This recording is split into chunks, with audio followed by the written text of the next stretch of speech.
Hello and welcome to the One People Show.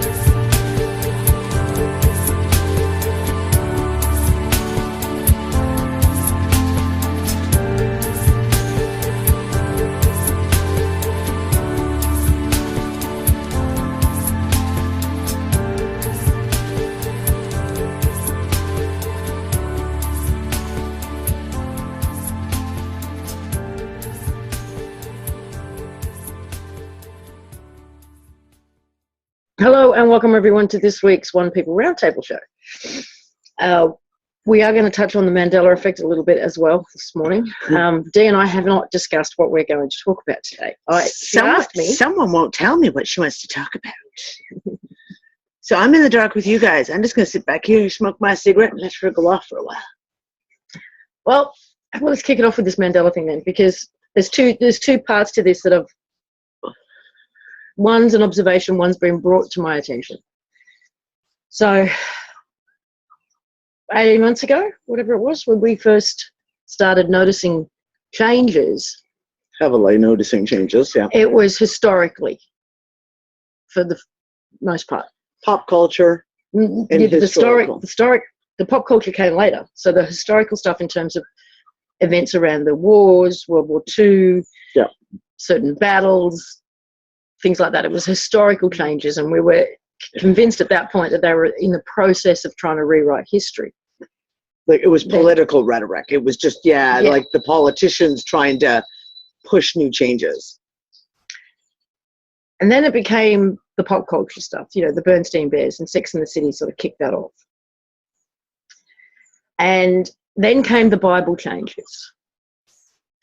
And now what I'm seeing is the Mandela effect is getting personal.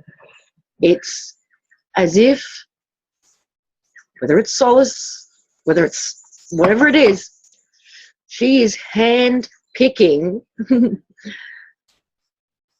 a change that will affect you personally. It's something, and it doesn't matter how obscure it is. And it could be tied to a childhood memory, something that's really near and dear. It could be a person in your life, someone who was dead and is now not, things like that. I've even had a couple where they've found out someone that they know and was in their life until recently has apparently been dead for 10 years. And it's like, what? I saw him last week. It's getting really personal. Nathan, who is in our Facebook room, and the guy who's been all over the Bible and bringing a lot of these Bible changes to us, for a friend of his, it was Share, the Share logo, because Share as in the singer Share. There's only one Share. Yeah, but there could be like share as in sharing something. Oh, right. Sorry, that's fine. I'm just clarifying. Okay, gotcha. So for those of you who have been trying to talk to people about the Mandela effect and you're not getting anywhere, wait. Just give it a minute, because something, it appears, is going to go down that is going to hit them where it hurts. Yeah. And be so personal that there'll be no denying it from that point on. It does seem to be getting custom made for us right now. Why? I don't know. Is it Solace? Is it us? I don't know. But remember, this is not the show of answers. No, this is the What If Show. This is the What If Show. So I'd be interested to see if more and more of you are seeing this kind of stuff. Is it getting really personal? Is it hitting where it hurts? Well, like I said, and I'm pretty sure it was Nathan who talked about the ABBA thing back when we talked about Iraq, the Iraq War in 2003. And I went on a completely different rant looking for something else, ended up going in and doing more research on the Iraq War, which I have done so much research on the Iraq War already over the years because of, of course, my involvement with all the Dinar stuff. And then discovering that Mongolia invaded Iraq in 2003. Mongolia. Yeah, they were part of the Allied forces. It wasn't just the Allied forces. Were they part of the I know. I don't remember what it was. Anyways, And then I went looking, and there was like the list of nations involved in the 2003 war were ridiculous. As in, like, Tonga was involved. And what was the other one? Dominican Republic. And not just as a New postscript kind of, no. Like, these guys, sent someone. No, Iceland sent soldiers to the Iraq war. And Mongolia. Not in my timeline. Did not happen. Anyways, that brought up the whole Mongolia thing. And then you start looking at the history of Mongolia and go, wait, first of all, how did it get so fucking big? Second of all, how are they now saying historically Mongolia was part of Russia? Not in my reality. It was part of China. It was always part of China for like thousands of years. And I'm pretty sure it was Nathan who brought up the whole thing. He's an ABBA fan, or whoever it was. I'm pretty sure it was Nathan, but a hardcore ABBA fan. I think I mentioned this on last week's show. And discovers that there's a Live in Mongolia ABBA album. And he's like, I know for a fact that ABBA never toured fucking Mongolia. But Mongolia being part of Russia makes sense in terms of the Red Army during World War II. Because the majority of the Red Army were made up in Mongolia. Okay, but is that part of the Mandela effect? And this is where the questions come in about that whole World War II changes, right? This is where do these changes stop and start? Where are the bleed throughs? Do you know what I mean? Because I wasn't aware of that fact until we were researching Hitler and World War II. And that's when we discovered, the Mongolians made up a large portion of the Red Army of Russia's army. I'd never heard that before until we just researched it 6 months ago. So is that in and of itself a Mandela effect? Yeah, okay. Too fucking weird. Okay, the other aspect of the Mandela effect, which is disturbing, for those of you who have got the unstable. For those of you who have got a narcissist and or / psychopath in your life, the potential to use this for manipulation, what's termed gaslighting. Oh, go into that, because I'm not sure what you mean by that. I do something fucked, for example. Right. I do something that hurts you. Right. I say something horrible. And a week or two later, you go, right, I have to talk to you about it. I go, well, that didn't happen in that's not what I said. It didn't happen in my timeline. That didn't happen in my reality. I don't know what you're talking about. It's just you. You can't blame me for that because that didn't happen. Now, if that's going on, and for some people, I know it is. Oh, yeah. Okay. Yep. I've run into this multiple times. Incidents that happened that didn't happen. Yeah. This is perfect fodder for someone like that to turn this around and use this to make you think you are fucking nuts. You're not. You know what you saw, what you heard, what you experienced. And you'll know if they're lying. You'll know if they're using the material, this excuse. Don't let him get away with it. Don't let him fucking get away with it. Exactly. It's a no-win situation, for one. Yeah, you can't. It's a walk-away situation at that point. But it will, I guess it tells you something about the person. And that's, you'll know where you stand if someone's trying to do that to you. But it also raises the question of, like, whether people are using it deliberately or it's actually happened. And so I want to just give... Yeah, I'm talking about people who are deliberately okay, good. Yeah. claiming it was the Mandela effect in order to mess with your head. Yeah. Or in order to manipulate or invalidate or your thoughts, your feelings, your experiences. Hmm. I'm talking about very calculated and manipulated and intentional. Yeah. Rather than, I mean, we've had different things, and it's just like, oh, you kidding? You know, right? And my shock is genuine. Her shock is genuine. It's like, what? What? No. I know she's not sitting there going, no. Yeah, fuck with her here. I know she's not doing that. She thinks. Don't do that. Now I'll start doubting you. I wouldn't do that to you.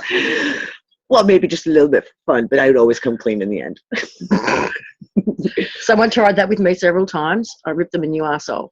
Excuse the language. Darling, use whatever Walk away language and you do not like. feed the narc. Yeah. Well, this is the whole thing. Is for me, I witnessed a pile of events that happened in Ousham in the summer of 2014, where I felt that on multiple times during about a 3-month period, but yeah, about 2-3 month period, multiple times I was like this outside observer, and I would see things, or I'd see two people having a conversation, and I'd hear this person, and I'd hear this person, and then an hour or a day later, they'd have a fight over what was said, and you could tell that this person was sincere, being like, no, that's not what I said, and this person saying, no, that's not what I said, and I'm sitting there going, you two are fucked. I remember exactly what you both said, and it wasn't what you guys are arguing about now. Like, this is, and I saw it happen on multiple times, even with the kids. So with children, where you'd have a whole gang of kids playing, and all of a sudden one kid would, for example, get left out and be like, hey, what's going on? And they all say, but we're all going here. We all said we're going here. And she was like, no, you didn't. You didn't say that. And I was there. I was in the background. And I know they didn't say it. And yet they all believed that they said it. And there were these, and I called you off a couple of times saying, it's almost like I'm looking into dimensions, like almost like timelines. Why the hell am I seeing these conversations and they're not playing out the way people thought they were playing out? And at that time, of course, we had no idea about Mandela effects or any of this type of shit. I remember this period because you were. I was like, what the? It was almost every week, every couple of days. It was, I would see a conversation happen between two people or between a group of people, and then watch the same group of people start arguing over what the conversation was over the day before, and just sit there and be like, but that's not what he said. And I can remember specifically Brian swearing up and down that he had not had a conversation with someone. And it was like, but Brian, I was there. I saw you have this conversation with this person. You could tell he was thoroughly, absolutely, personally convinced. He had not had that conversation. So but I've seen it. So we're looking at two different things. I mean, this is happening, genuinely happening. People have got different memories of events. But we've also got people using it deliberately and intentionally to further their own agendas. And you're just going to have to, we're all going to have to just discern. Yeah, really just look into it and look into them and be honest with ourselves about what we feel is going on here, because this is going to get nasty and messy, or has the potential to, at least. Well, it does. Here's one of the things that I'm seeing right now, right? So our latest from the last month and a half, all the shows that we've been doing are getting a huge hits on YouTube. And there's a lot of really interesting conversation. If you guys want to participate on the YouTube channel, there's a lot of interesting conversations going on and comments coming in. People bringing their own pieces to the table, like, oh my God, thank God I found you guys. This happened to me, that happened to me, etc. There's a lot of relationships that are shattering at the moment. Yeah, this is breaking up relationships. A lot of relationships, and not just husband and wife, boyfriend, girlfriend, girlfriend, friends, whatever. All over the place. Business relationships. There's a lot of stuff. And I'm beginning to wonder how much of that is based in, what do you want to call it, flickering realities, where it's just you're not connecting at the same level you used to connect with the other person, that there's disconnects going on and you're having petty arguments because you're just not got that same connection. Yeah. You know, you and I talk about, Dani Prime and Lisa Prime, and the days when it's not Dani Prime and Lisa Prime together, and things can be tense and they can be awkward and you can be snippy with each other, and things don't flow. Is that the reason why we're seeing a lot of relationships falling apart right now? People may not even remotely understand or have any knowledge of these kind of fluctuations. All they know is that the person they're with is no longer the person that they fell in love with 5 years ago, 10 years ago, whatever. And when they fluctuate back and forth, for me on a personal level, right? And I see it with my interactions with people. And as you fluctuate kind of back and forth, as I perceive it to be, you can think of it as having a good day with someone and having a really rotten day with someone. And you can think of it as, oh, the person is being really bitchy today. Well, I don't want to deal with this anymore. But is it that the person is really bitchy today, or is it just that that's just not your person? It's not you're not quite connected with the right, I don't know. Fuck the English language. I fucking hate the English language for not having the words to be able to describe this. Does that make sense, guys? Does that make sense? Anyone? It is like, it's like walking a tightrope. And this is one of the things I kind of keep saying to people, that I've had multiple conversations with a lot of people. And I said, this is not necessarily the time to be having deep conversations about relationships at the moment. Because the sentences you might say to someone today might not be the same sentences you would say to someone the next day. Because it's going to depend on these kind of variations. And so, I mean, for me, I just keep sitting back going, I'm not going to say nothing, because I don't know what tomorrow's going to bring. And I don't know who that person is going to be tomorrow, or who I'm going to be tomorrow. So just been trying to just get everyone to kind of maintain a kind of a neutral space and let things kind of play out. I have no idea if that made any sense. Oh my goodness. One of my besties from high school for 20 years said to me, it's always been sex and the city. I knew we had nothing at that point. I haven't talked to her since. Well, to me, it's always been sex and the city, not in the city. To you? Yeah. Yeah, and it's always been sex in the city. Wait, sex and... I can't even remember now. I never watched that show anyway. See, that's one of those ones that had no meaning to me. Oh, shit, Sex in the City. Sex in the City. Now I don't know. Jesus. It's Sex in the City. I'm pretty sure that's the original one. Isn't that No, it used to be in. In the city. It used to be in. Sex in the city, not Sex and the City. Because when it became Sex and the City... Now, this is the funny thing with that one. Because I remember an article or something, a conversation that happened a few years ago, and it was talking about the name Sex and the City, and the guy that wrote the article, it was an article, was saying it's perfect because the city is a character in itself, and I remember thinking back then, that doesn't make sense. Okay, but so it was in for me. Sorry. But you see the double memories. Yeah. And that's why I've always said, for example, the big one that everyone's argued about, and in our house we argue regularly about it, is Empire Strikes Back. No, I am your father. Or Luke, I am your father. Because I clearly have two memories. And what I've realized is, because in our family we watch it, the Star Wars movies are on all the time with the kids. I have a double memory because I have the original memory of that scene, but I also have the modern memory of just, the kids watching it a few weeks ago, a few months ago. So I can clearly remember both. But it took me a while to figure out why I could clearly remember both. And it was because, I have double memory between the two.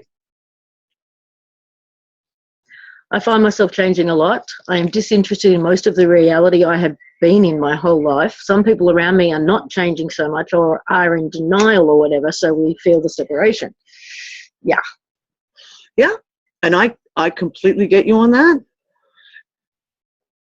And that's why, but there's the fluctuations. And I find that very rarely are the fluctuations static. I.e., there's this shift and that stays in this spot. Because it's a continued fluid movement, it seemingly is, between people. That's why I'm trying to keep a neutral place and not sit down and be like, okay, I've got a problem with you, and this is what you said, and this is why I'm pissed off, et cetera, et cetera, et cetera, because any day that you have it, you can almost judge that you're going to have a different outcome every day, depending on who you're having the conversation with and what the fluidity of the day brings. So this is going to get interesting. I mean, it already is interesting. It's going to get more interesting.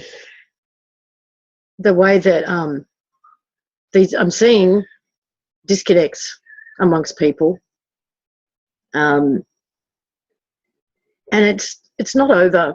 It's not over anything. It's not because you think that happened and I think this happened. I'm not.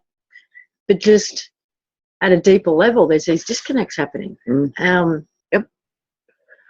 The pull to people, the connection to people is changing. And fluctuating. Yeah. And it's all like an ebb and flow, and it kind of, I cannot find any rational, and I've looked at all the angles, like, you're just a hormonal bitch. That's all it is. And you're fucked. I'm pretty sure we've come at the other side of that, though. I don't think that's what it is now. Because it's happening to everyone. It doesn't matter about what your age is or your gender. So I'm going back on no, it's not the hormonal fluctuation shit. You know what I was thinking of doing? Like just Skyping or whatever with a bunch of people, you know, people I've interviewed, people, whatever. And just asking them that one question: what's the cause of the Mandela effect? And because what I've seen overwhelmingly is that people's thoughts on the matter is that it's emerging. Mm-hmm. A merging of timelines, realities, whatever you want to call it. That we are merging with these alternate versions of ourselves as well. Yep.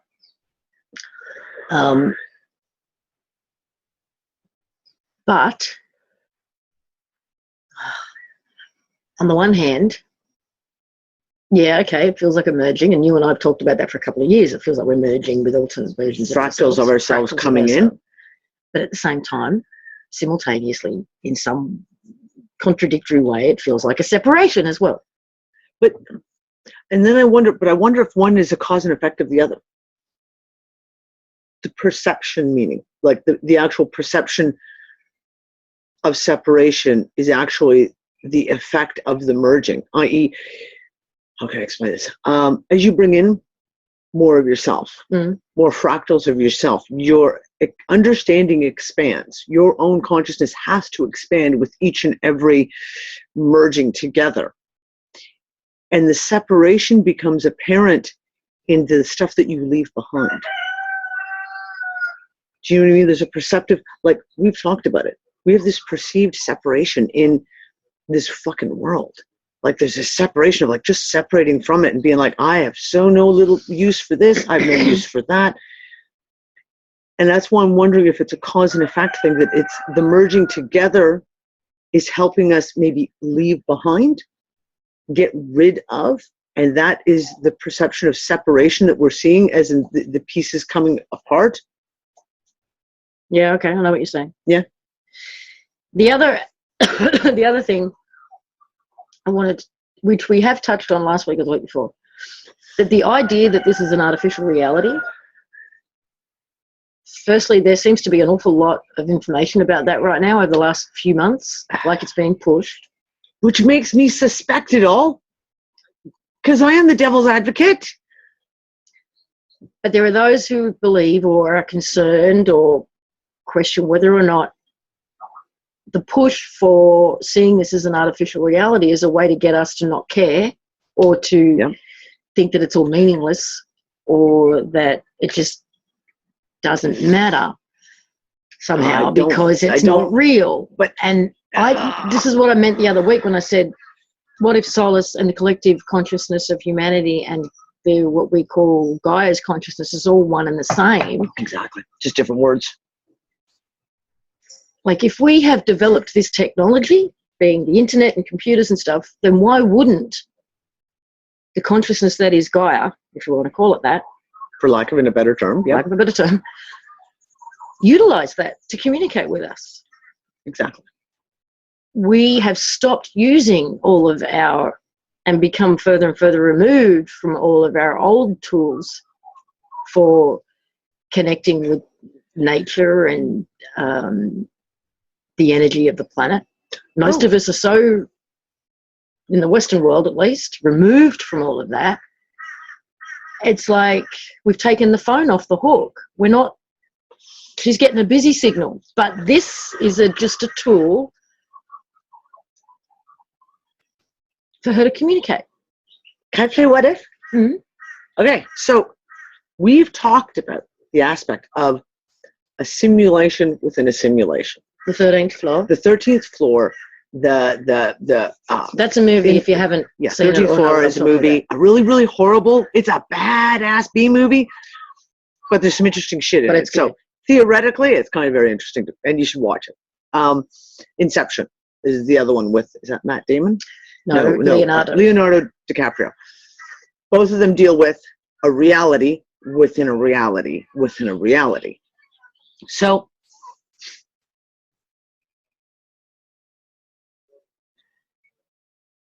the reason why, okay, for me, back up, when you were just talking about the fact that a lot of people feel, therefore, that if it is a simulation, a holographic reality, a virtual reality that we're in, that therefore it's not real, therefore it doesn't matter.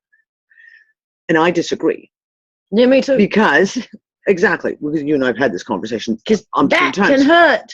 That hurts. And it's real. Yeah, but not only that, we are still real. In whatever inception reality we're in, we are still real. We, the consciousness that is Dani, that is Lisa, that is all of you guys, is still real. And when we look at the idea of a program within a program, right? If this is a simulation, then perhaps that disables our ability to ground ourselves, to commune with the natural state or consciousness of, again, Gaia. We can use the word Gaia just because it's a word everyone understands. Don't get caught up in words. With Gaia. Because we are in the simulation. So if you're in the simulation and you need to make contact, then you would use the tools of the simulation to make contact, which in this case would be digital. It would be a contact method within the reality that your avatar, etc., currently is in. To me, it makes sense. But that doesn't mean that, again, for lack of a better term, Gaia, whatever, is in direct contact with the us that is the consciousness that is us in whatever, I want to say physicality, even though that's not necessarily factual. Sorry, my eyes keep going like blurry, fuzzy. The screen's everything's just going while you're talking about this. It's quite bizarre. Okay. Funny thing Stay here with us. Stay with us, Lisa. Don't float away, please. Funny thing is, we don't know if we're in a reality, virtual reality or not, right? Or a simulation or on a holodeck. No, we don't. If we are, if we are, then those who created it don't know if they are. Exactly. And those who created that don't know that they are. And so on and so forth. Okay, so so let's play. What if the merging that we talk about is the merging of this reality merging with the creators of that reality, merging with the creators of that reality, merging with as each one wakes up, going back up all the way up to the top. Just like in the 13th floor. Just like in the 13th floor, where they've got to wake up to the fact that, oh my God, we're a fucking virtual reality. We're just a computer projection, so to speak. I'm just going to, we're 50 messages behind. Yeah, so you keep talking. I don't want to keep talking. Okay. Did I say I wasn't going to talk tonight? Okay, well, I'm going to read some of these messages. Okay. I think it's parallel universes merged. Real people having real memories of different events in the same place. Mm-hmm. That's the thing. I mean, we are getting, well, so many of us are, conflicting memories. Yep. It kind of went this way, but I can remember it going that way as well. Yep. I am living with a beautiful family of zombies, and I love them. They will eventually be triggered to see and feel this new world emerging. Lots of patience required. True. I am viewing it as more of a separating. Yeah. I'm sorry, but has anybody watched the names on chat? And went, oh, so, and the show have changed. Anybody watched the names on the chat? I don't know what you mean. Feels like it's separating. Yeah. Yep. Lisa, so, I know this is channeling, but you read from, read from Barbara Marciniak's book, Earth, last week. Yep. Yeah. I went to Amazon and read what was available and found this, page 195. Eventually, you will perceive a very different set of memories because you will change the past of the universe. We are changing the history of the entire universe by making a parallel universe. This is what parallel universes are, plans that shift the mechanisms of time from one point by changing the memory and changing the event. You can do the same thing in your own personal life. You can change your past as well. Be flexible as you learn to play the game. Now, I do have personal experience with intentionally doing this and helping others to do this. I think I've talked about it before. For example, a friend who had a bad back due to an injury from falling off a swing when she was like 3. So we talked through, I talked her through going back and changing that event. So just before you go to sleep, you replay that event in your mind and you just play it over and over and over and you play it out differently. So instead of falling off the swing, this time she landed beautifully and was able to go, ta-da, Mum, look what I did. She did that every night for like 4 nights, and then she noticed that her back was actually getting better and better and better. Things like that. I've done it myself with incidences in my childhood where I found them kind of traumatic or whatever. I would go back and I would replay it. And I found that a charge around that disappeared. Not necessarily that it would change circumstances in the present. Like, it's not like suddenly, you know, that person didn't exist anymore or any of that shit. It was just that, just little things like my relationship to them changed, or the charge around certain things for me changed. Emotional energy around it changed. Yeah. So that's what I relate to when I read that. Okay. But that's interesting. So what I was going to say, and it's so funny, we're all watching Fringe again. The TV show Fringe. We're all rewatching it again. Lisa's watching it. I'm watching it. Just about everyone I know around us is rewatching Fringe. And this last 2 days, 3 days, Nick and I are at the point in the series at the end of season 3, the beginning of season 4, where the one character enters the machine, makes a different choice. Because he ends up in the future, he sees the future, he makes a different choice to make that future not happen because it was such a horrific future. When he comes back out of the machine, he then says, he starts explaining to the people from the 2 different universes what he's done and how they have to heal it, and then he disappears. And the observers, who are the bald guys who were through all the show, who just stand back and observe everything, another episode later say, the timeline was rewritten. He no longer exists. Peter, the character, no longer exists. Yet why does he keep bleeding through? And of course, that's what happens. A couple episodes later, he ends up back. Something happens and he reappears in the timeline. But no one remembers him. But no one remembers him because in their timeline, he died as a child. His father has no recollection of working with him. All the characters in the show and the FBI have no recollection of ever working with him because he didn't exist in their timeline.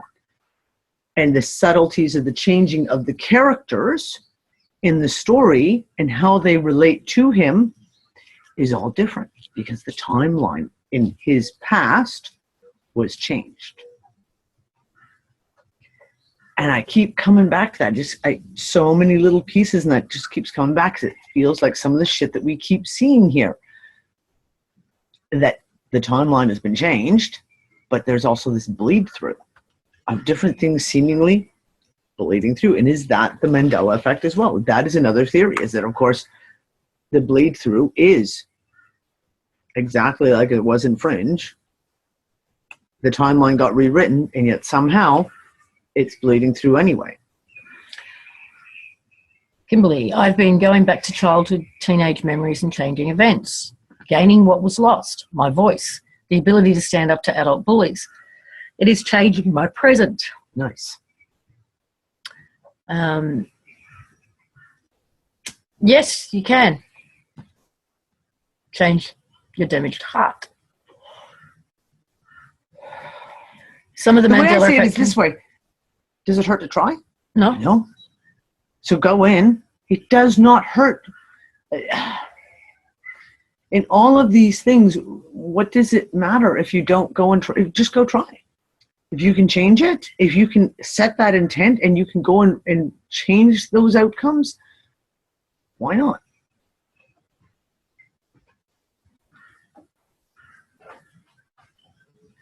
And timeline's changing to what end? Tom, that is the fucking best question. And that is the big what if. Why?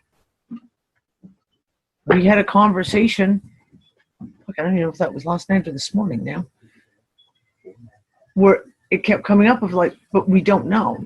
And we don't know what we don't know. So we can keep asking the questions of what if, but, you know, like you say, why is the timeline changing? Who's changing the timeline? Are we changing the timeline? Is it, again, that whole inception of someone in the simulation up in our consciousness, our prime consciousness, for lack of a better term, changing the timeline? Don't know. Writing the cabal out of history might be a bad idea.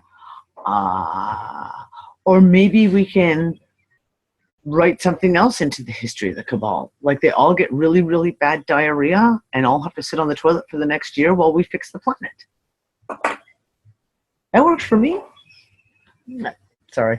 No. You don't want to have them just all sitting to the side in a toilet somewhere where they can't interfere and all the rest of us can get on with our work and get the planet all fixed up? No. No? Okay. It was just a thought. I say we replace all the zoos. Free all the animals. And put all the politicians in the zoos? And stick them all in there. And the lawyers. And the bankers. And then we can take our kids to the zoo and go, see, do you see that? See that? We thought that was extinct. Now, unfortunately, they came back. But it's okay, because when they came back, we put them in a cage. These are wild animals. Don't get close. Yeah, don't get close. And don't ever release them back into society. No. It's just not a good idea. And let them throw their own shit around. Yep, let them throw shit at each other. Flinging monkey poo. Don't stick your fingers anywhere near the cage. Do not feed the animals. Don't feed them anything. Dentists and used car salesmen too. No. We happen to know a very nice dentist. We do know one.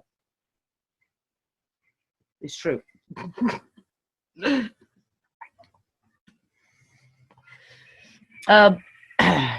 Yeah. Okay, so last week when we were doing the show, we had that anomaly with our sky, and we took a photograph and we showed you the photo. The next day, a YouTube video was posted, which I want to share with you. From the States, not Australia. But it's on my computer. Oh, it's on your computer. Okay, can you... Let me see if I can get it. If you can find the link. She'll find the link. Anyways, this video, because Lisa's like, you got to see this, come here. So it was posted, if the show we did was on the 5th, this video was posted on the 6th. It's a guy basically stuck in a traffic jam somewhere in the States. So he gets out of his truck, because, you know, what else are you going to do when you're stuck in a traffic jam? And he's like, look at the sky, and he's filming the sky. And the weird sky with the line, and the sky is complete. Hey, look, you're joining. I'm in, baby. I'm in, baby. Oh, it's all gonna be bad. No, okay, like that. Hold on, let me. Oh, fuck. Like this is a piece of video footage. You can see the line in the sky already. I'm not going to worry about sound on this one because it's just the guy going. It's just the guy ranting, going. but you can see it quite clearly. And this was posted the day after we did the show, and it was taken in the 24 to 48 hours before that. So around the same time that we had that same anomaly here. Well, this is obviously daytime, so it could have been. And the guy said he could see it with his naked eye, which is why he pulled out the camera to video it to see if the camera would pick it up, and the camera's picking it up too. The interesting thing about this one is from our vantage point last week, we were just seeing half and half. What he's seeing when he pulls back and he zooms over is that there is a section of the sky that is much lighter than, it's dark on either side. Is it playing? And there he goes, he swings around that way, and then... Okay, the video's not showing, the guys aren't seeing the frozen? video properly. It's frozen? That's strange. Why would it be strange? Okay, I will take it back. Yeah, no, we don't see it yet. Don't see it, no.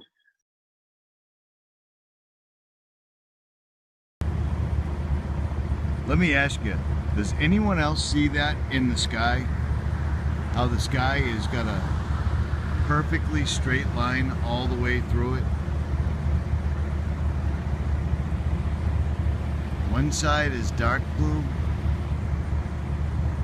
and one side is light blue. Is anybody else seeing that? Because it's a perfectly straight line. Just keeps going. What is going on, man? Seriously, this is crazy. You can see it with my eye, you can see it with the camera.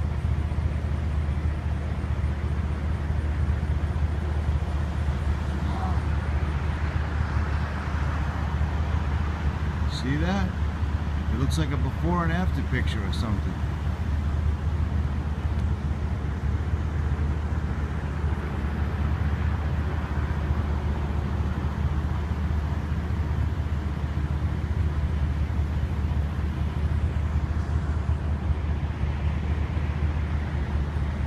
Look, that airplane just came out of it.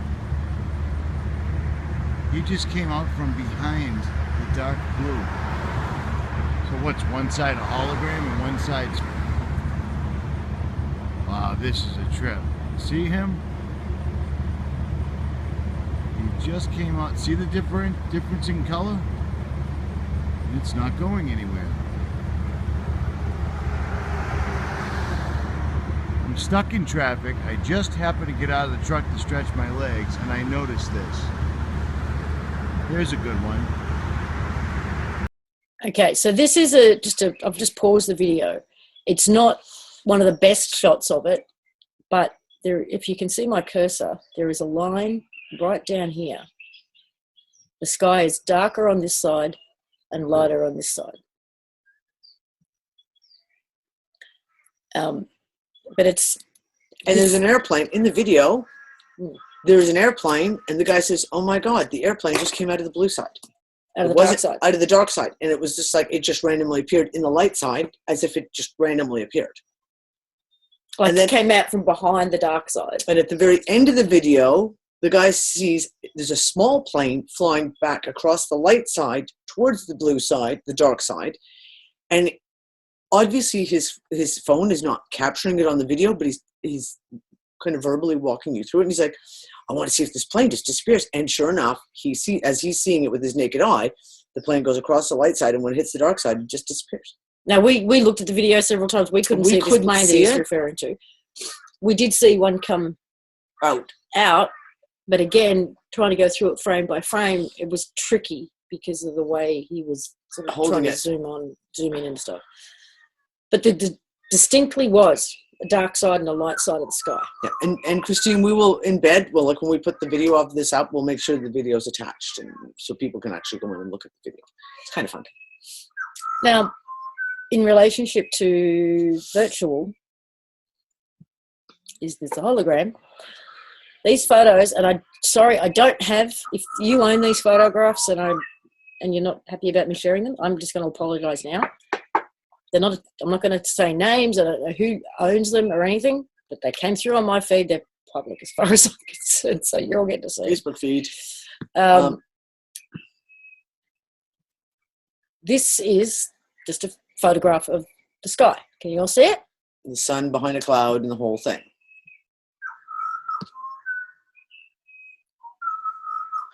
Can you guys see the, yes, so they can see it. Yep. Okay. Now, the next photo is of this particular photo put through a filter. So the guy starts putting it through filters. This is the changing sun. the filter to see what is, because of course you get that blinding sun coming through it. It blinds everything in the thing. So when you put the filters on, then you can see things a little easier. I'm like halfway out of the camera, so I'm just going to snuggle up with you, Lise. Yeah. And here's another These one. are the filters. These are the filters. So this is supposed to be a photograph of the sun. Yeah, exactly. What the fuck is that in the middle? No shit. That's exactly what we asked. What the fuck is that? It's like a big digital box. There was another one that was way better, though. Do you have more of them loaded up here that you can? Yeah. That one? Oh, there's the picture. That's the original picture. Yeah. And then that's through a filter. Through one filter. And then that's through another filter. I do have more on the desktop. Because there was a couple of them that were really interesting. These ones? I don't know if that's it or not.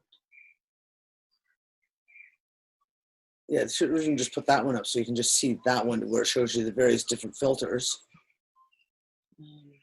Change the screen. That's why I always go to do the desktop. So can you see that, guys? These are 4 different filters that you put the picture through. At different zooms as well. At different zooms. Can you say, I don't know, didn't look very natural. Natural to me. The sun has some major coronal holes at the bottom of it right now. Yeah, it does. There's quite a few coronal. There was a, hold on, I should pull that up right now. There was a rather large coronal hole a little while ago. So, is it just a little, when you see shit like that and you go, okay, virtual reality is the only explanation. This thing's, I don't know what else could explain that. And then you have the distractions. So like you have the Juno spaceship arrived in Jupiter orbit, July 4th. But then the best part I loved about it is the fact that someone explained it. Oh, I can't remember who it was. Put up a little post and said, you've Jupiter, the planet. And of course, that's also the name of one of the Roman gods, Jupiter. And you have all the moons are named after Jupiter's mistresses, basically, Europa, etc. And what's the name of the spacecraft that they're sending to Jupiter to check up on the moons and Jupiter? Juno, who's Jupiter's wife. And I'm like, okay, I just don't think that NASA has this big of a sense of humor. Oh, seriously? Seriously. Because Jupiter Juno isn't the Juno the actress who played in the movie Jupiter Ascending? Isn't that her name? Is it? Somebody? Anyone? Yep. Yes. Are you fucking kidding me? Now you try and tell me this isn't a virtual reality and somebody didn't write this screenplay. No, it's not. No, it can't be.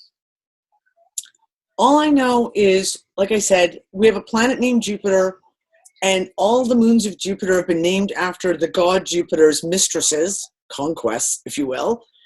And the spacecraft that NASA sent back in 2011 that just get there on July 4th, Independence Day, is called the Juno, who is Jupiter's very jealous wife in all the mythology.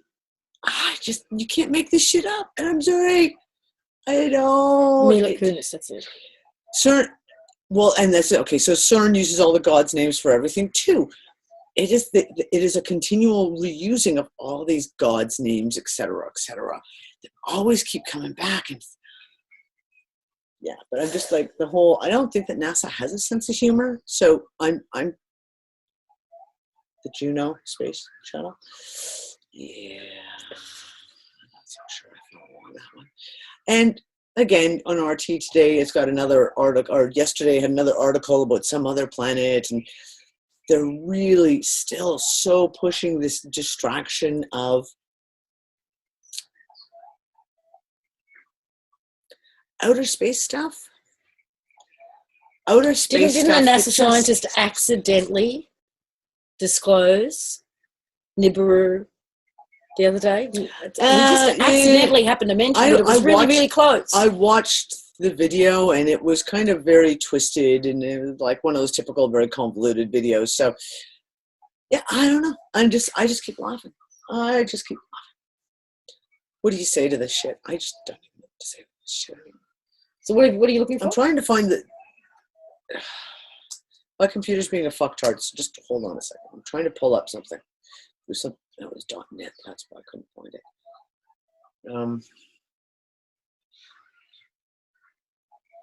I wanted to see something here. Let me see if there's any other photos on here worth sharing of this. Okay, let's go to oh, this one's interesting. 171. Yeah. I can't find my Zoom. So it is there. Yep. Sorry. I'm fiddling. Fiddling. She's fiddling. I'm fiddling. Find. But here's the whole thing with CERN, right? So again, we have CERN going on. CERN has been ongoing, nonstop for the last 2 weeks. Nonstop, no breaks. They're doing so-called proton bunches, 2,076 bunches right now at full power. CERN's been going non-fucking-stop. This is that same photograph again. With another filter. With another filter. Personally, when I look at that one, I just see like a computer bits. That's the last 7 days for CERN. What the fuck is that? I know. Can you repeating patterns? No, I'm not. Meeting? I will jump into the meeting and see if I can pull into the meeting. I will stop sharing. Give me a second. I got to figure out how to get back into the meeting. Oh, here we go. Okay. Mute your computer out. Or leave it on. I'll just keep mine muted, I guess. Just give me a second, guys. I got to load up it on mine so I can show you. This is something that we just keep seeing on CERN and the backdoor hack that I have into CERN. So, yes, okay. So we're muted. Yeah, looks like a computer chip for me too. Yeah, it looks like a fucking computer chip. Okay. Oh, look. Ooh, I'm going to make myself really dizzy now. Okay. Guys, give me a second. I'm going to do a screen share. Okay. So I'm going to take you over here. This is the LHC dashboard. This is the backdoor. Okay, go away. This is the backdoor hack that I have that allows me to go back. So this isn't the public feed that most people see. This is a different feed. This allows me to go back and be able to set how many days back I can go to see. So we'll look at this. I'll go and I'll show you 1 day. Someone can't spell. It's not. Oh, that didn't. It just changed. No, go up. Okay, hold on.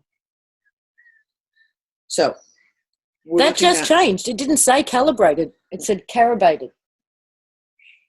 I swear to God, because I looked at it like 4 times, and then it just changed. Solid, stop fucking with us. Just for a moment. Okay, so this is the 1 day feed.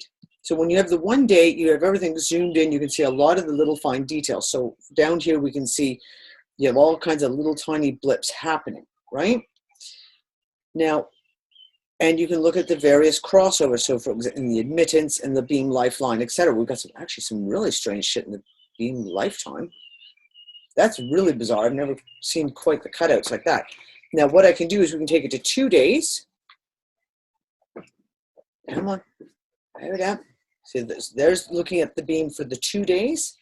But what I can do is I can pull it all the way back to 7 days. And when you pull it back to 7 days, you can get a really broad spectrum look at the patterns. This is the pattern that we're looking at for the last 7 days of CERN. And it is almost continuously like repeating patterns and variations. It goes up and it goes down. We have, if you look over here, you see the high tops, as I call them, and then you'll get the little spike in between, and then you get the long high top, and then the power line of the beams goes down. The green lines are the actual energy, the power that is being put through. The blue and the red lines down here are the beams themselves. So we look at this and you'll see repeating patterns. And I said, there's times when it looks just like an EKG machine measuring brain waves, or EEG for brain waves, and EKG or ECG for electrocardiogram for the heart.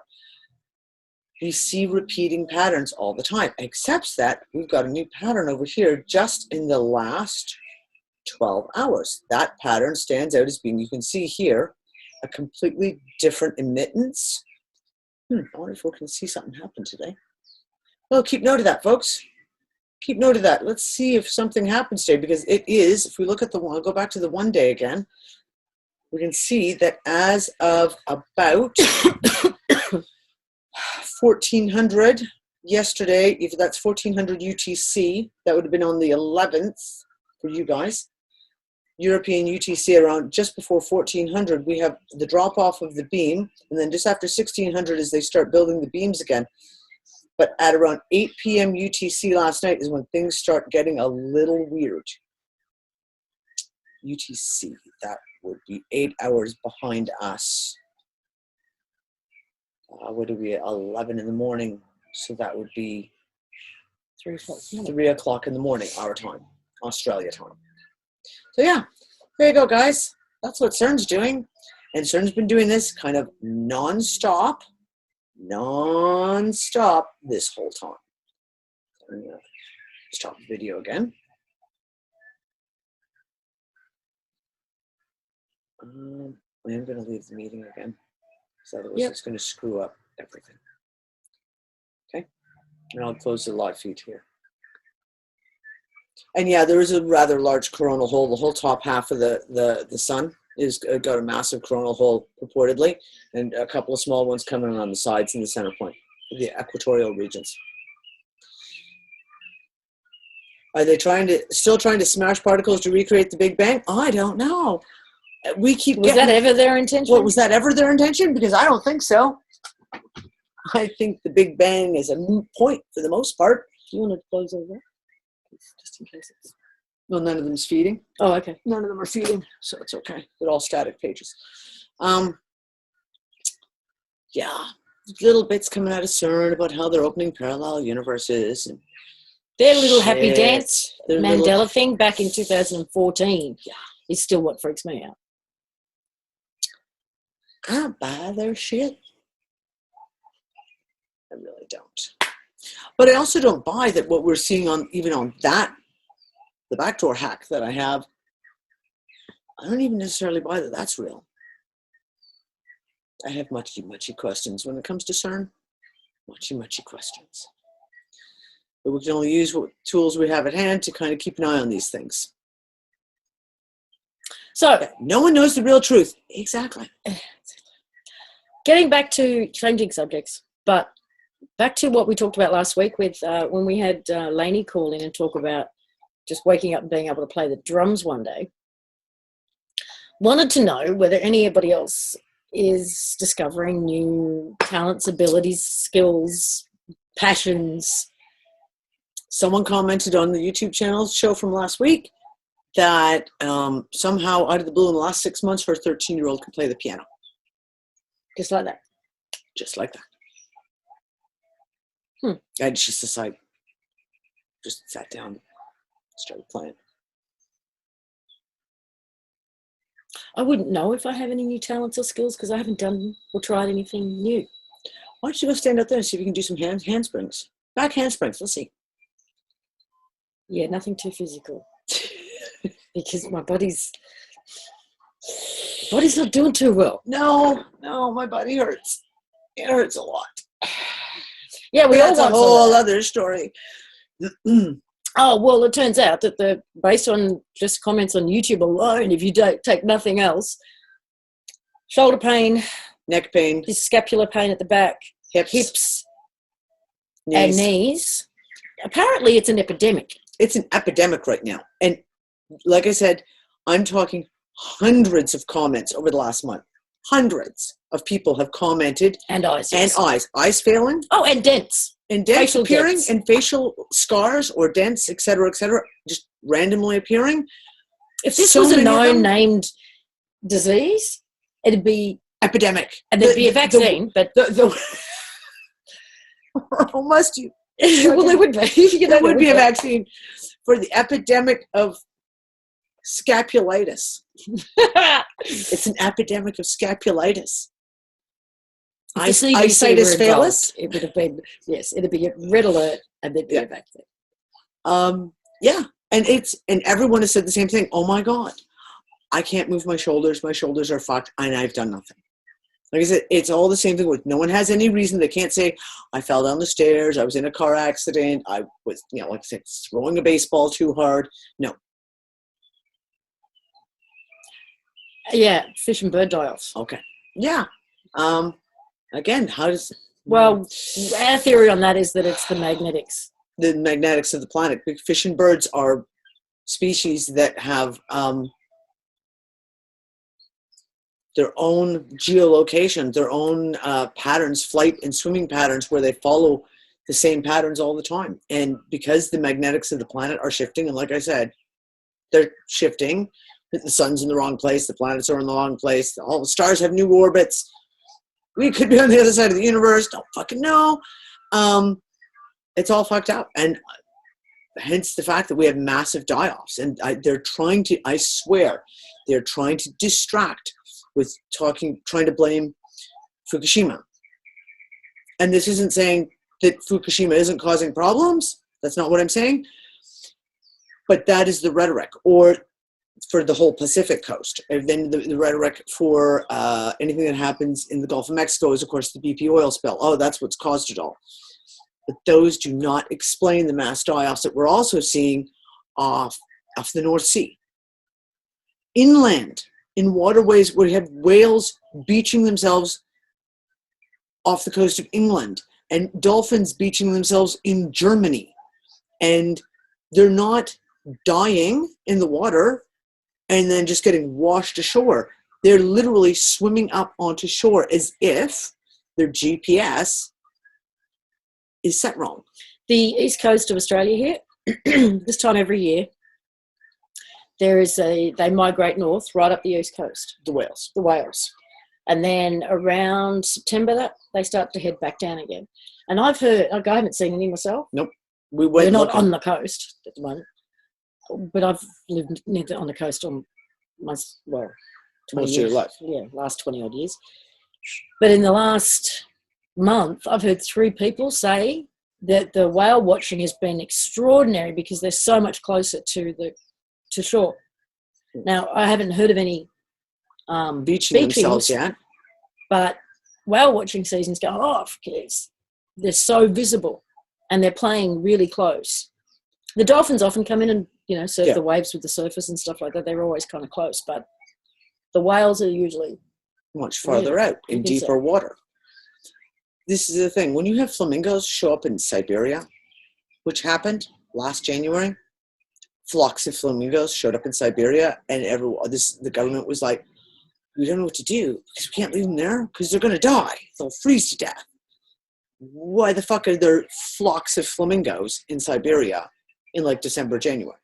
Sorry, there was a whale found on a farm in Utah? What? You're going to have to send me a link to that. We that need a link on that one because that's just seriously. So, I mean, that is my personal theory, is that we're dealing with, if we're seeing, let's go back to the whole Mandela effect, we're seeing entire coastlines changed. If we're seeing land masses changed, do you have the video? Did we talk about this last week about the equatorial region changing? The jet streams? Did we talk about that last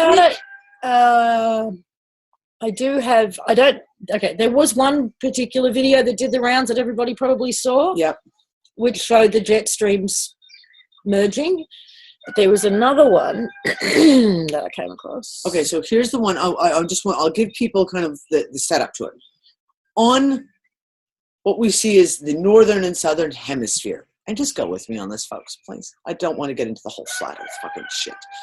Northern and southern hemisphere. There's always been around the equator almost like a very neutral band of air that acts like a divisionary wall between the jet streams of air that cycle from the Arctic and the north around the northern hemisphere and the Antarctic and the southern hemisphere. Well, last week, or perhaps 2 weeks ago, that band around the equatorial region has, there it is disappeared. And this has never, ever, ever happened before that we know of, obviously. So because this has now disappeared, the Arctic air is coming all the way down to the southern continent, and vice versa. The Antarctic air is mixing and ending up all the way up in the the northern continent. Do you have it? Yeah, I'm gonna. You're gonna download it. So when we're talking again about, if we're talking again about the planet tilting, and we're talking about the changes to the geomagnetic field of the planet, which of course also changes the electrical field of the planet, as all these things are shifting. And now we're seeing direct reference to the air jet streams changing. Now, the one thing we didn't get to find, I meant to look up that yesterday, was to see what's happening with, you have the similar, they don't call them jet streams, in the water. You have the, someone help me, someone who's got words today? Someone who does English? Someone who Englishes? The paths the water takes. The currents. The currents, thank you. So I want to know if there's been any massive changes in the water currents now as well. The EAC. Everyone knows what that is, thanks to Nemo. The East Australian Current. The East Australian Current. Has it changed? Has these water currents changed the same way that the air currents have changed? And again, if you're looking at birds, all of a sudden mass die-offs, well, if the air currents are changing and they're no longer following those jet streams to where they're supposed to be going, and they end up in another area of the world, you're going to see mass die-offs. You got it? Mm-hmm. Just setting it up. At least it's setting it up right now.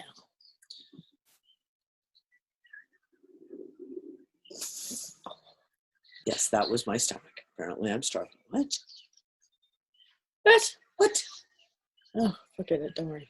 Cancel you. Go away. Yes, I should have had breakfast. My stomach is talking very loudly right now. Okay, can you guys see this? You may not hear anything. We'll have to see. Okay, scoot it forward. Here we go. Okay, so. Now, this is what he's explaining, is that you can do it from different altitudes. So he's taking it from the highest altitude you can. And this is what you see. Now you saw the directions of the air currents, right? So you can see the northern hemisphere, it heads west. Southern hemisphere, it heads east. Now this is what's happening now. And then you've got that equatorial band. The blue band in the center is now disintegrating. It's now disappearing. And now if you look, we're actually starting to see a bleed through. Now there's a better one that he shows in just a moment. To it. Just let him, yeah. Now what that is showing you is what it's supposed to kind of look like.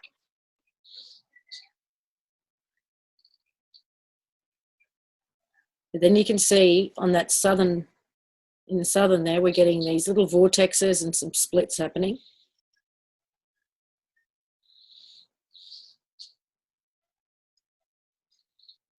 You can see down here in the southern, it's actually now going in the same current, in the same direction there. And then there's a huge hole opened up there. And the equatorial band, as you can see, has started to disintegrate right across the center there. Now, do you see? Now look at that. It is disintegrating. And the air streams are now mixing from the northern and southern hemisphere, which apparently has got a lot of people freaked out because they're saying this has never been, people who They've been looking at these charts for years and years and years and saying, this has never happened before. What the fuck? What the hell's going on? So you can see on that left-hand side there, it actually is starting to come down into the south. And then flowing along and then going right down. So you can see the air from the equator is coming across the northern and then scooting down and then down and then down. And the air from the very top is starting to mix with the very, very bottom. And look at that around Antarctica. Again, the bleed through of the air patterns is really, really interesting. And this is going to have a massive effect on temperatures all over the planet, weather patterns all over the planet, and migration, just dealing solely with birds, because this is air, migratory patterns of birds. There have been instances in the last couple of years where they've had birds fall dead from the sky. And the one interview that I saw with the guy was a semi-amateur biologist who was studying the birds. He says they dropped from exhaustion. They died from exhaustion. So if you can imagine, if the birds take off following their normal air pattern, and suddenly that air pattern is taking them nowhere near land, and so they know, okay, well, we've got a one-day flight to get to that next piece of land, and there's no land. So they can't land. And they have to keep flying and keep flying and keep flying, trying to find land, and yet they end up over the Pacific Ocean. They end up over the Atlantic Ocean, and the birds are just dying off because they literally were dropping from this was about back in 2014, the birds were dropping from exhaustion, and they died from exhaustion, looking for a place to land.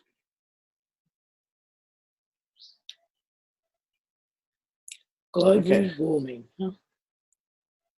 That global warming. Gurg. Gurg. Gurg. Gurg. Don't say the dirty word in front of me. Get me all pissy and I'll start ranting again. What was that in the sky? Oh, well, yeah, it's an interesting little clip, and we'll add it to the archive as well. You show, because that's from the WSO channel. So he has got viewers and subscribers that send him their photos and videos all over the world, all the time. So he also shared quite a few subscriber videos. Yeah. That's the one good thing about having a global following, that you can get people from all over the world, from Alaska, from Hawaii, from England, from Argentina, to be taking videos and sending them in, so you're getting actual footage from people, not just. And there's so many collaborations happening amongst all these guys on YouTube now. It's fucking just awesome. Phenomenal. It's brilliant. Yeah, I really love the fact that so many people are coming together right now and starting to perhaps shed some of their belief structures and are coming together and working together. And there's been a couple of instances. That you wanted to address more specifically about that? I do want to address that a little more specifically, but this is the thing. I've seen some of the guys who I've watched their videos for a long time who are, let's just say, pretty Christian, pretty right-wing Christian, now starting to collaborate with other groups that aren't Christian and other groups who've got different theories, and I'm watching them come together and kind of putting aside maybe their own personal prejudice or backgrounds and trying to work together on a lot of stuff. And it's one of the things I want to talk about, and it's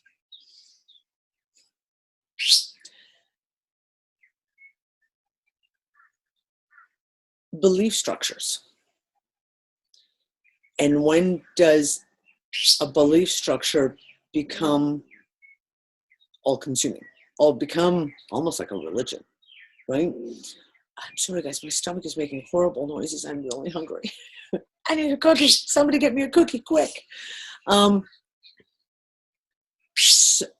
We've got little birds also flying around at the top of our heads at the moment. It's quite cute. None of us have answers. I mean, I joke about this. We joke about this on the show all the time. This is not the show of answers. We don't have any answers. We only have more questions and a whole lot of what ifs. And as we've gone through the show for over years now, we've examined all kinds of theories and all kinds of thoughts and ideas, and we've gone down a shite load of rabbit holes, and you take from each one, and each whether you're diving into like Yellow Rose from Texas stuff, or wing makers, or some of the stuff that Lily Earth has talked about, or some of the things that are the flat earth stuff, to the ancient aliens kind of shit that we've talked about. We've talked so many theories. Even looked at Wilcock and Good for 5 minutes. 5 minutes? We did. I'd say it was 4.5 maybe. Sphere Alliance for a second or so. But we looked. We did. Anyways, and this is the whole thing, whether it's channeled information, whether it's scientific information, where does it come from, et cetera, et cetera. And I always talk about how important it is, especially right fucking now, to maintain a place of, as much as possible, of neutrality, of not tying ourselves into specific belief structures. Because it seems like the moment we begin to look at a specific belief structure and start to, something new comes up. And can you look at something new while holding yourself to a belief structure? It's kind of hard. There's a real fine line there, right? And I don't know. Just recently, we've had some few things play out in the Unfuckers room. Talking about exactly that, about belief structures and theories, and the need to be flexible, because there's always new pieces of the puzzle coming forward. And the moment we become inflexible in our thinking and think, I have the answer, this is what it is, that's the moment that you start missing pieces of the puzzle. We have to stay open. We have to ride that wave. Yeah, I like what B said, ride the wave, as all these pieces are flowing around us, pieces of information, thoughts and theories. And if we're not open to someone else's theory, at least looking at it, then we're going to miss pieces of the puzzle. How many pieces of the puzzle have we picked up from just articles, obscure articles, where you just had one paragraph that's like, oh wow, like amazing piece, and then you file that away. I've read 600-page books, and there's been one paragraph in there that changed my life, and the rest of it, and you put it aside, totally discarded. Yep. But you have to be open to find that stuff, and that's the whole don't throw the baby out with the bathwater, right? Just because someone's theory may not gel with you, that doesn't mean that there's nothing within that theory that you can't take from it. We don't know what we don't know. We don't know what we don't know. And the moment we close ourselves off to stating this is what it is, as soon as we start talking in absolutisms, I'm not even sure if that's a word. I think just in absolutes. In absolutes. The moment we start talking in absolutes, we are closing ourselves off to anything else. Right now, I am pretty convinced that we live in a simulation, that this thing here is just a simulation. Just pull it right off. But I'm open to the fact of someone bringing me a piece tomorrow or 5 minutes from now that will completely change that thought. I'm open to the fact of if someone can turn around and bring something forward that I can relook at that and go, oh, fuck yeah, I hadn't thought of that. That is a really good piece. Yeah, maybe the 0 point, remaining in that 0 point. Well, this sort of goes back to that argument earlier, the discussion that we had in regards to the argument at times. That the whole idea of it being a virtual reality means it doesn't matter, right? No, but yeah, and that it's a psyop to get us to not care and to disengage. Now, the flip side of that is, from what I can see, the stuff that we're disengaging from is purely bullshit. Bullshit anyway. It's the Matrix stuff. It's the stuff that, I mean, why are we sold the American dream and the Australian dream of owning your own home? Really? Well, why? Because do we actually ever really have a right to claim a piece of this planet, organic or otherwise, as a piece of land and say it's mine. It's just mine. Do we? Or is it nothing more than a psyop to get you to be invested in this so that you will work a 9-to-5 job for the rest of your life and pay off a mortgage that you think alone that doesn't fucking exist and keep you stressed and focused and a debt slave, exactly. But we're sold it as a dream. But also, it's kind of like voting, right? They sell you that you got to go out and vote to perpetuate the idea that you actually are in control when you're not. The whole owning this land, owning this home is to perpetuate the idea that I have something. Look, this is mine. So if you're disengaging or not feeling attached to the idea of owning a home, I don't see that as a bad thing. I see that as a step of becoming unattached or stepping out of the matrix, to be honest. There's a huge influx, and it's been going on since 2012, of people wanting to become mobile. You know, the whole mobile home thing has just exploded everywhere. Especially in North America. Tiny houses, community. People are downsizing. People are realising that they don't own stuff. Their stuff owns them. Yeah. Why do you need a house? It's a place to store your stuff. That you went to work 50 hours a week to pay for the next 40 years. The shit that you use once a month or once a year, or, you know, but you got to have one of your own. It's got to be better than your neighbor's. My sweater's better than hers. It is. Look. So have a look at, if you do find yourself, and I've been doing this too, if you do find yourself feeling like, if it's all an illusion, and feeling unattached to certain things, what are those things that you're feeling unattached to? Exactly. And are they anchors in the matrix? Good call. And if they are, then maybe that's the process that we're going through here, is to unattach from those anchors that hold us in this bullshit. Because I haven't heard of anybody yet, apart from having these glitches where it's like, you're not my version of whatever, and certain disconnects to certain people. I haven't heard of anybody totally disconnecting or feeling disassociated or unattached to everything, to people, to nature, to experiences, to, you know, they're finding, if not more, enrichment in those areas. So don't be scared if you don't think that working a 50-hour week to pay off a mortgage and buy more stuff is seeming less important to you. And that would be my advice anyway. Well, that's the whole thing. And what is reality anyway? Unattached to stuff? Like it's this sense of security. It's all about... But even that sense of security is fake. Totally fake. Totally and completely fake. What's secure about a job? I'm sorry? What, so you can get more debt? I mean, just here's one angle. You know, women, you've always... And I don't care how old you are or young you are, but there is this subtle thing that goes on even when you're a little girl, that to get married is a goal because it brings you security. Right? There is this subtle thing about... Now, how many women have been fucked over by husbands?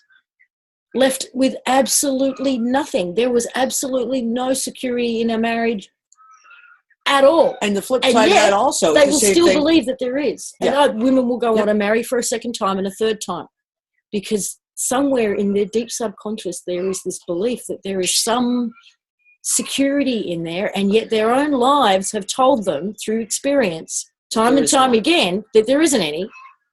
But it's this deep-seated belief that, and then whether it's financial security, emotional security, whatever it is. Yep.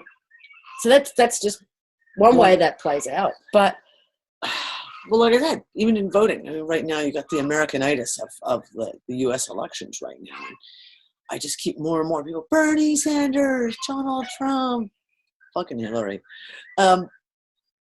and not, it doesn't matter. It doesn't matter who you vote for. It's all a fucking game. It's all fucking bullshit. So, okay, so disattaching. So I'm going to talk about this, and I keep going back, and I'm really sorry, guys. I am going to start doing conspicuous news more often at the moment because of my own personal life. Is kind of upside down, inside out, and backwards. It's been really difficult to focus on it. So in that detaching, whatever, disattaching. Everyone, I've had multiple messages going, when are you going to do a report on the Dallas shooting? And I'm like, I'm not going to. We all know it's a false flag. There's been, it was outed on live stream video as it was happening as being fake, complete false flag bullshit, right? The last two major ones in the States, so the Orlando one and this Dallas one, I have felt zero. It was outed before it actually went down. Zero interest in researching, in going down that rabbit hole to find the photo evidence, to find all this, which is my usual thing. I go in and she knows. Which one was it that happened over here? Was it the Brussels bombing? And I spent hours pulling out all the photos and going and analyzing all the photos and the blood splatters and all the rest of it and going, oh, this is fake and this is fake. And I feel so disattached from these. I feel no need to. There's a whole lot of people out there who are analyzing the footage. So if you want the footage to figure out what's going on with Dallas and the whole shooting and all over the States, it's all out there. What I look at is what did it distract from? And that's the big secret that they're trying to hide. The whole thing in the States right now, what are they distracting from? So I have no attachment to what the fuck is going on in Dallas or any of those other places in the States, but I will put my focus on what they're trying to distract everyone from. And there was two major pieces that happened last week in the middle of all of this that are being ignored. One, yes, Hillary got completely exonerated by the FBI, even though they fully admitted she lied about everything, even though she fully admitted it was gross negligence, even though they fully admitted that everything she did was fucking wrong. She has been completely exonerated. And even the mainstream media are losing their fucking minds over the fact that this woman, who is trying to be elected president of the United States, has just been not even slapped on the wrist. She is literally, they've just gone, yeah, it's okay. She can do that. Because she didn't mean it. Because she didn't mean it. Intent. She had no bad intent. Really. You do a little more research on the Clintons and talk about intent. Anyways. So one is we have the fact that Hillary Clinton got completely exonerated of fucking everything. And yeah, because she has the dirt on everyone, we all know why she got exonerated. She has got a gun to the back of everyone's head in fucking Washington, D.C. And everyone who goes against and pulls the trigger regularly. She pulls the trigger. If not her, one of her kids. Fact. The other thing that came out, which has been completely missed by everyone in the U.S., is the Chilcot report. And I love it. Australia is kind of ignoring that too. Isn't that funny how Australia is ignoring that too? Okay, the Chilcot report came out at the House of Lords in London. That is a 6,000-page report on the Iraq war, outlining that Bush, Blair, and Howard should be brought up before a tribunal for war crimes against humanity. Okay, this is major stuff. This is, in some ways, bigger than Hillary Clinton. And there is nothing being said in the U.S. about it. They're downplaying the entire thing. George Bush, Tony Blair, and Howard, I can't remember. John Howard, who was the Prime Minister of Australia, who all invaded Iraq in 2003. 6,000-page report saying that they acted with zero information. It was deliberate. It was a crime against humanity. They should be brought up on charges of war crimes, et cetera, et cetera. Of course, then they always say, well, we'll take George Bush into the ICC. No, you're not. Again, U.S. is not signatory to the ICC. You can try and do anything you want to any U.S. citizen through the international criminal courts, and you'll get jack shit because they're not signatory to the treaty. So you can't charge them in the ICC. But Howard and Blair, you can. Get nothing is being said. Instead, all they're doing is play all this shit. Everyone look at Dallas. Everyone look at all the stuff going on. Black Lives Matter, et cetera, all over the States. Don't look at the big stuff. Don't look at the big stuff. And then to create more division, there are people coming out and saying Black lives don't matter to Black Lives Matter. It's the divisionary card they have to play. And what was awesome, Dawn, you put it's on my wall, and I don't know if you put it in the Unfuckers room. There's a video about a march, and it's like a Black Lives Matter march somewhere in Texas. And at the same time, in the same town, there was an oppositional march against Black Lives Matter, all like the good old boys, all marching. And the leaders of the two came together and talked it out. And both groups joined together because they realized they were on the same fucking side. Every life fucking matters. And they all hugged and kissed each other, and they went on marching through town together as one group saying, fuck you, every life fucking matters. It's not about black, white, Hispanic, Native. It's not about this. But they're going to keep playing that fucking card because it's all about separation. Yeah, Joseph, I've watched a couple of videos in the last 48 hours about JFK again. And there's contradictory footage in both of them. It's quite kind of interesting. And now they're also, both those videos are replicas. They're reenactments. They're reenactments. And in the one video, the one that Ben sent me the link and I sent to you last night, the guy says, this is not the same car. But as the guy says, there's federal agents, FBI agents were taking the place of where John F. Kennedy and Connolly were sitting in the cars. Why would they not? If they're trying to show you the angles, et cetera, they're not going to use go from a 6-seater car to a 4-seater car with Connolly, not the actor representing Connolly, not in the right position that Connolly would have been in. So it goes and shows you the original footage from the original Zapruder film, which we know has already been changed, shows the 3 rows of seats. And then they do a reenactment, and they do a very precise reenactment at the same speed with the guys on the cops on the bikes at the same spot. Everything's going the same speed, and they take the same route and all of that. And yet, the reenactment car is just 2 rows. 2 rows. And they've got Connolly's actor in the front passenger seat. Yeah, next to the driver. Yeah. So if you're reenacting, and the whole thing was about the angle from the window and how the tree obscures the vision for a bit, and the sign obscures the vision for a bit. It was all based on that. So how can you do a complete true reenactment if you're not using even the actors in the right positions? Yeah. No. It was interesting. And here, the window where Lee Harvey Oswald was supposed to be, the shots get fired after the car goes past him. So he was shooting from behind him. Yeah. And yet, even in the film, they're saying, so here's the shot, here's the angle of the shot, here's the photographs or the footage that we've got from this angle, showing his head goes this way. Yeah. All right. There's no way he got shot from behind. Yeah. Well, not only that, the entry point is here, and the exit point is there. So if thing came from behind, you don't get a reverse entry exit point. It just doesn't work that way. It scientifically does not work that way. So yeah, even this footage in both clips, which were coming at it from different angles and showing different pieces of footage, there was contradictions within the footages themselves. Yeah. It's kind of weird. It's 4 people in the car, it's 6 people in the car. 3 rows of seats, 2 rows of seats. Doesn't make any sense. So yeah, we went down that rabbit hole again this week too. The thing is, these changes that we're seeing, so Randy says for him there was 6 seats, 6 people. What my experience is that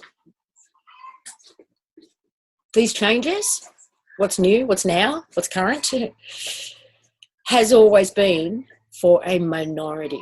It's a minority. Some people that was their normal. That Yeah, was totally. what their timeline showed. That's what they remember. Some of us don't remember that. Some of us very clearly, like I said, But it's not some of us, it's most of us. Yep. These changes are new for most, is what I'm saying. Yep. It's not the minority, it's the majority that these changes are new for. Yep. So, And this is the thing. Now the whole conversation in the chat room is like 4, 6, 4, 6, 6, 4, 4, 4, 4, 6, 4. So, and these are the changes that we're seeing. And this is what we're seeing now, even in the, like I said, the Iraqi war. Here we go. We're coming right back to the whole, we're talking about the war crimes of the Iraq war. 2008, Mongolia invading Iraq. What? Mongolia did not fucking invade Iraq. It's ridiculous. And I'm pretty sure anyone who was in the armed forces and participated in the Iraq war, I'd like to see how many people, if you were to go around and actually do that, with the list of countries that were involved in the invasion, including places like Mongolia, Tonga, the Dominican Republic, Haiti, Sierra Leone. I mean, like there was some Gambia. I mean, there was ridiculous countries listed as having participated in the Iraq war. If that's the case, I would like to almost get people to go out and start asking all the military in the US and Britain and Australia, anyone you know who was there in 2003, say, right, what other countries were there with you? It's not age related. It's not age related, folks. I'm sorry, we've gone through all this. It's really not. Everybody's in the same age group. It doesn't matter. The age does not matter. And I know. And why is it that the JFK one is the one that everyone like tweaks their heads on? Like, no, there's got to be, you just don't remember it because you're not old enough.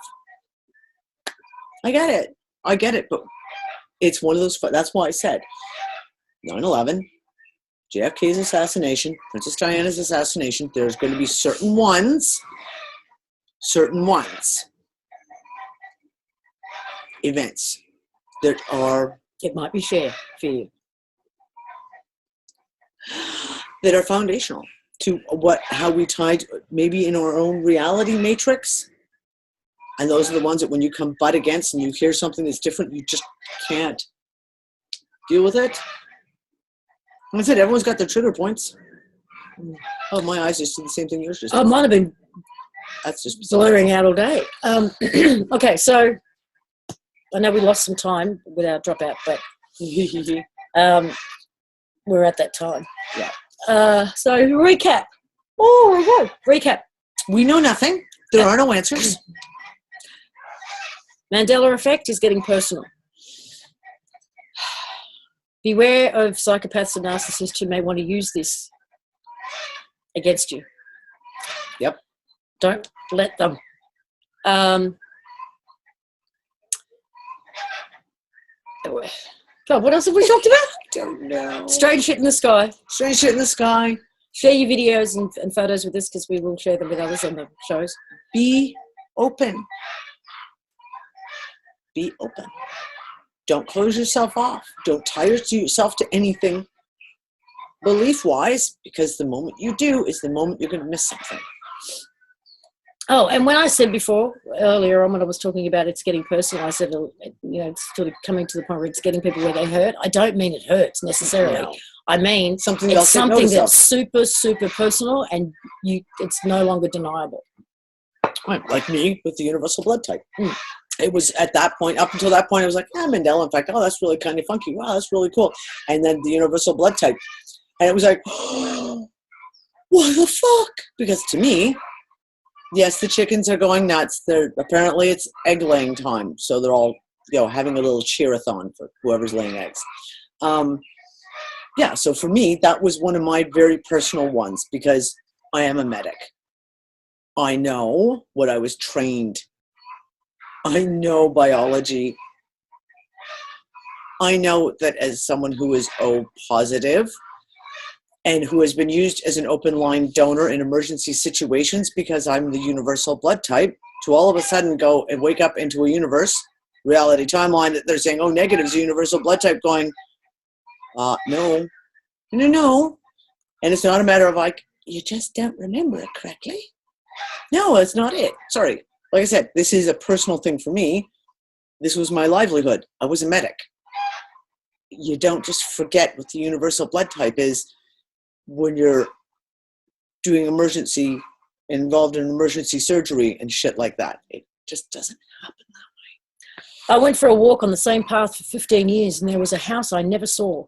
I stopped to stare at it, but didn't want to stop and wanted to check it out on the way back from the walk. On the way back, it wasn't there anymore. And I tried to find it, but no house. Serena, you're not the first person who has actually told us this. We've had at least 2 or 3 different people now who's had stories of exactly the same thing, walking to the store, the same place every day, and then all of a sudden looking, going, why has that house got a white picket fence? That was someone wrote us that and said that it was a house that did not fit. Like, did not fucking fit, and went, oh, and then they were taking their kid to school or something, so they were under rush. They had to go, and when they came back and went to try and find the house again, the house was gone. My house is still there when I go home next. Yes, I'd like to have a house to go to. Please don't let my house disappear. Thanks. And the time slips all the time. Yeah. Losing time and gaining Losing time all over the place. All over. And people who are looking at the clock and losing time. Like going and looking. Yes, Penny, I know, and that's what it is now in this timeline reality, that O is universal recipient, O positive is a universal recipient, and O negative is a universal donor. In this timeline reality, in the one that I'm from, it is the opposite. It is the opposite. So that's all I'm just going to say. Last week, the house down the street had 3 trees in their front yard. Today, there are 6 trees. I had 2 apple trees and 2 pear trees in my backyard. Now I have 1 apple tree and 1 pear tree.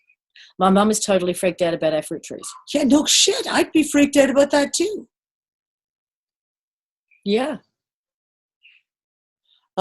It does make you feel like you're losing your mind. I know. Yeah. There are these moments where little things like aliens in the fucking Bible. Unicorns. Shit.